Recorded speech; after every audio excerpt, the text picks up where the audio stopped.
Ito naman sa tapat ng Buendia. Sa Buendia at sa Carousel Station. Yun, meron na rin asfalto. Yun. Ayan.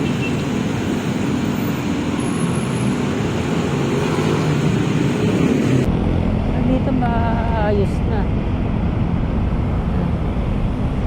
Dito pa. DWD lang. Pero may mga nakaharang pa rin.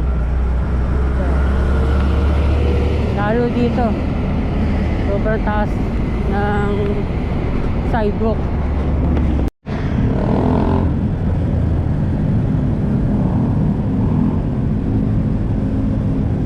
Doon din sa kabilang side.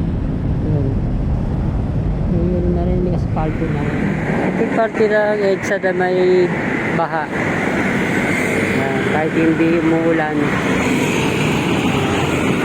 Ano dito, tirang tubo ng tubig. Kaya delikado kapag napadaan kayo dito, madulas.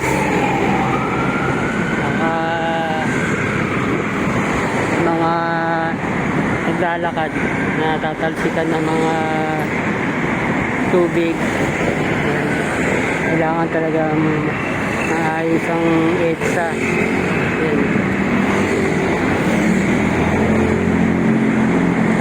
Tagal ng ganito to.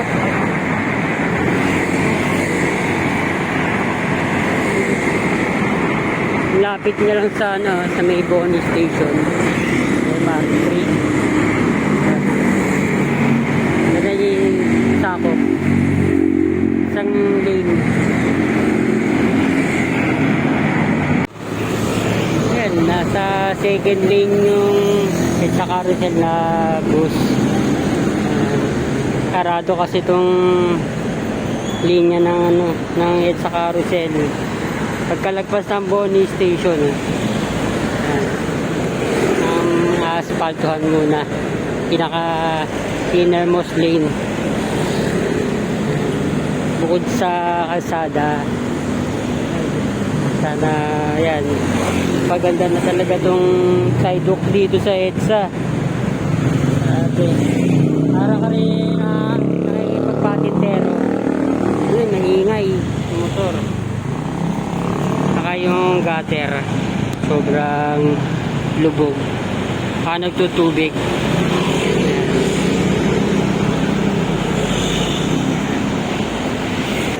Dito pwede na. Ayan. Punta doon sa may Ayala Tunnel, mga EDSA carousel. Ayan, saka yung mga sasakyan.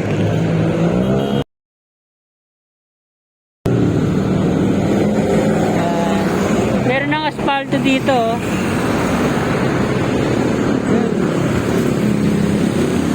Lalagyan na. May ano na doon, may asfalto na rin.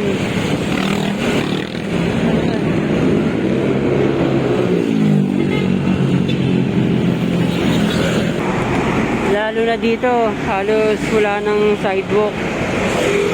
Pero kaya gagawin dito? May mga homeless pa doon sa ilalim ng flyover. Kaya doon, yan. Kailangan nilang bakbakin tong pader dahil naging ano na lang, 3 lanes na lang dito sa sa gilid papunta ng pwedeng Buendia saka Ayala Avenue. Ayan, grabe. Tapos sinarangan pa na mga poste ng kuryente, ng ilaw. Kaya anong madadaanan talaga dito, hira. Sa tagilid pwede dumaan. Yung dapat mabago dito sa EDSA. Saka walang kapuno-puno, walang landscape. Ito naman sa tapat ng Buendia. Sa Buendia at sa Carousel Station. Yun, meron na rin spalto. Yun.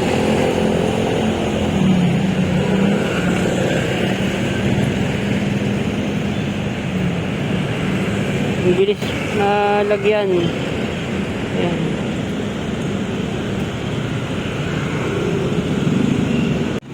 Ayan.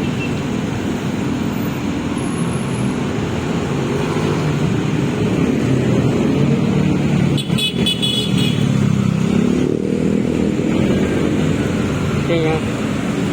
Kinis na.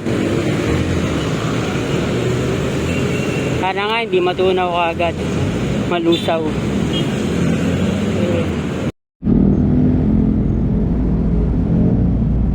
Pa, kailangan lagyan ng asfalto. Dito natin doon sa taas, may footbridge.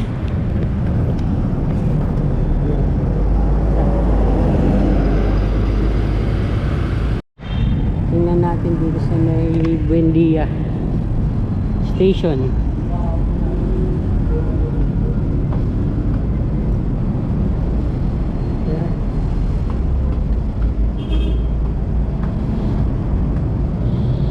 Okay naman sa mga baitang, mayroong mga stopper para hindi madulas. Ayan.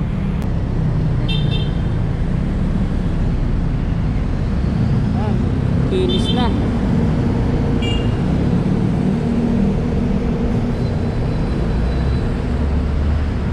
Dalawang lanes pa. Nagtitinda dito.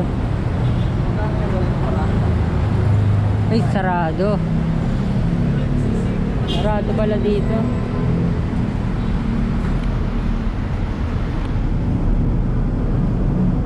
Wala.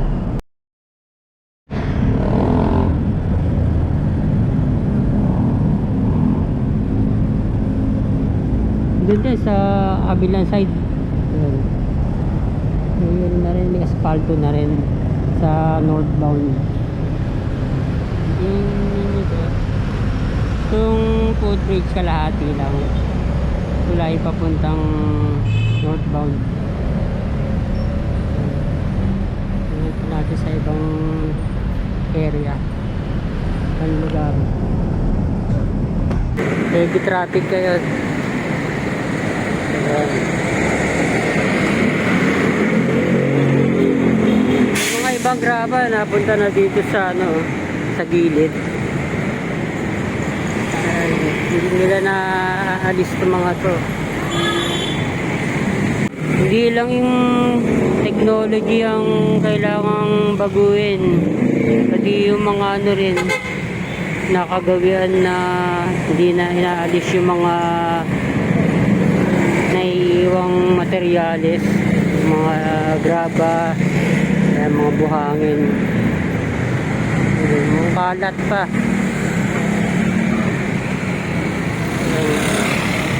Sa Japan to, ang linis na. Pinagdadaanan na.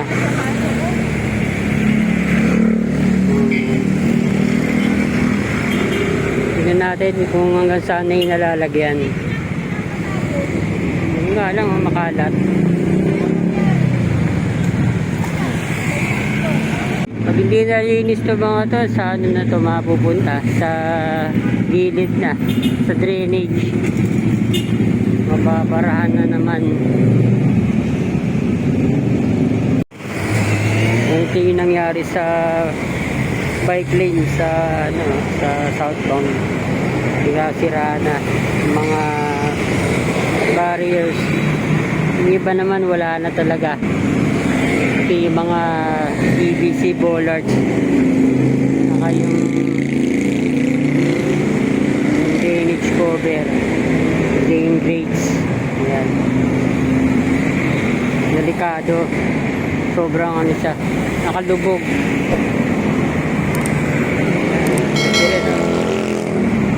Hindi pantay-pantay natin na yung sidewalk sa EDSA.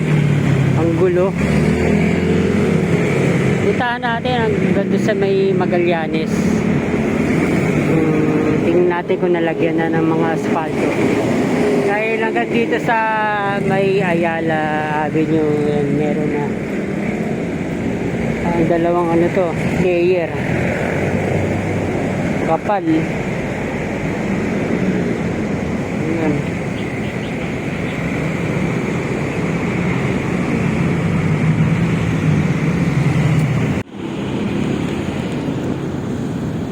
Yun, nandun na yung Ayala Avenue sa may intersection.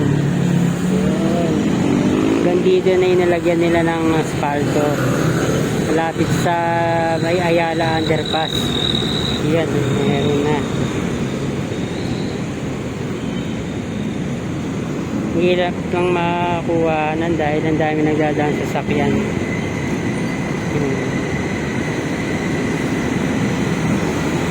Traffic.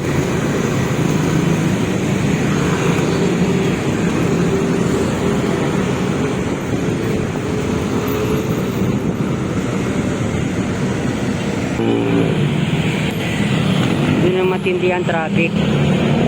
May Ayala Underpass.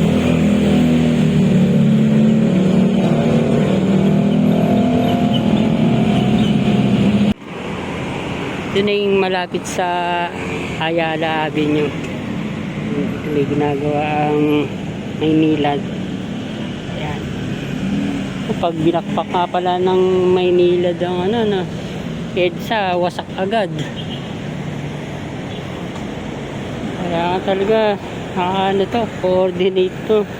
Masasayang ang pagpapaayos ng EDSA. Bakbak lang.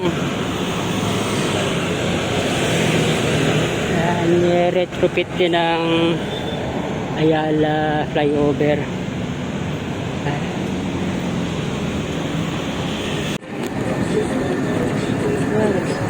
Yun din, meron na rin asfalto.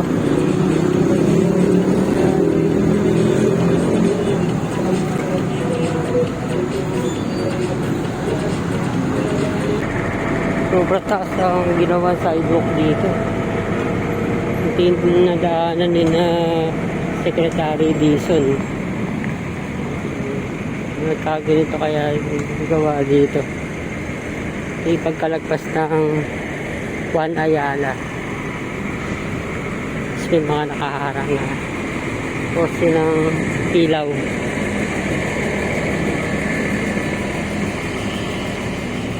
Lalo na doon. Tingnan natin. Dito maayos na. Dito pa. DWD lang. Pero may mga nakaharang pa rin. Lalo dito.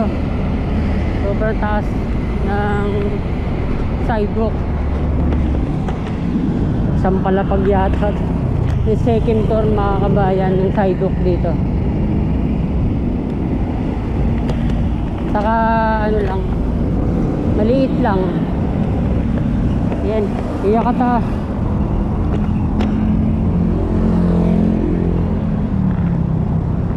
Anong nangyari?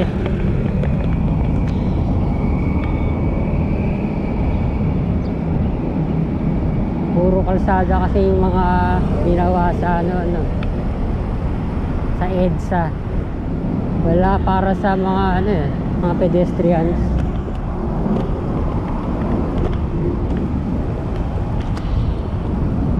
Dito wala pa. Kahit doon sa ano, ayun meron na pagkalagpas. Asfalto na doon.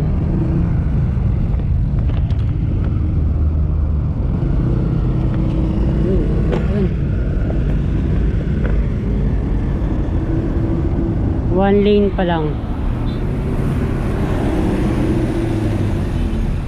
Bilis mag-asfalto, no? Ayun na. Sobrang bigat nga lang ng traffic. Hindi natin masyado makita. Punong-puno ng mga sasakyan ng EDSA. Diba wala nang rush hour? all day rush hour. Sa dami na ng mga Pilipino.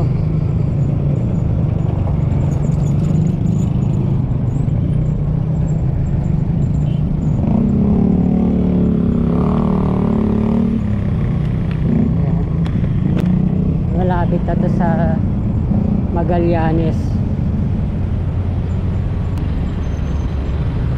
Maandar pa naman.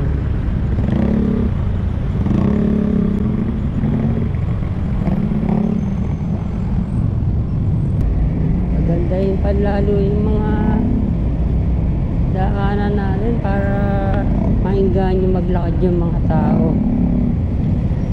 o magbisikleta. Kung pagsasamahin na yung bike lane saka sidewalk. Ito yung mga lumang designated na bus stops. Hindi na mga natira pa.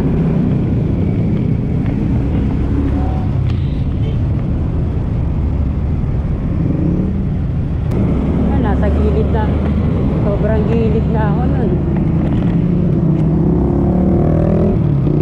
Bike lane to motor lane.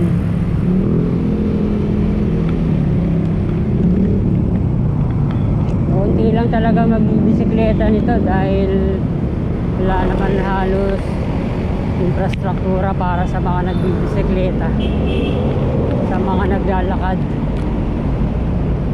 kaya puro sasakyan. Ayan. Doon sobrang traffic.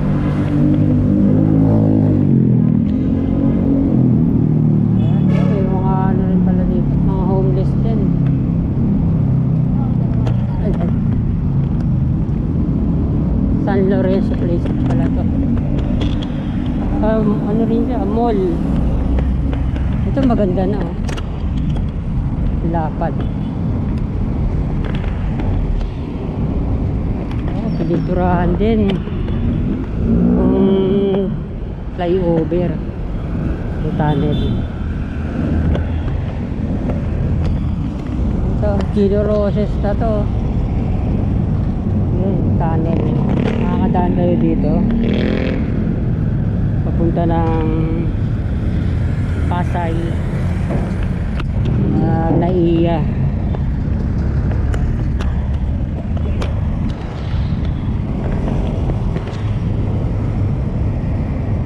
Daming property ng dito ng SMDC dito. Ang ganda na asa private.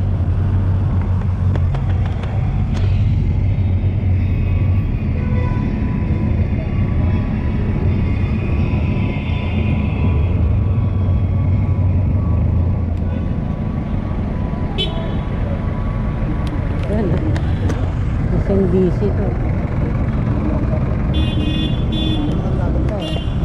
Ang gagawin pa dito ang SM property. Dami pa doon. Puro mga SMDC. Wilcon Depot.